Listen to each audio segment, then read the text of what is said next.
ఒడిశా రాజధాని భువనేశ్వర్లో భిన్నమైన వివాహం జరిగింది. భార్య విడిచిపెట్టిన వాసుదేవ్ అనే వ్యక్తి మేఘన అనే హిజ్రాను వివాహం చేసుకున్నారు.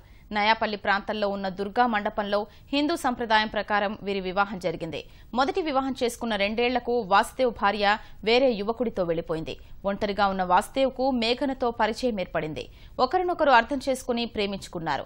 2 కుటుంబాల్ని ఒప్పించి వివాహం చేసుకున్నారు.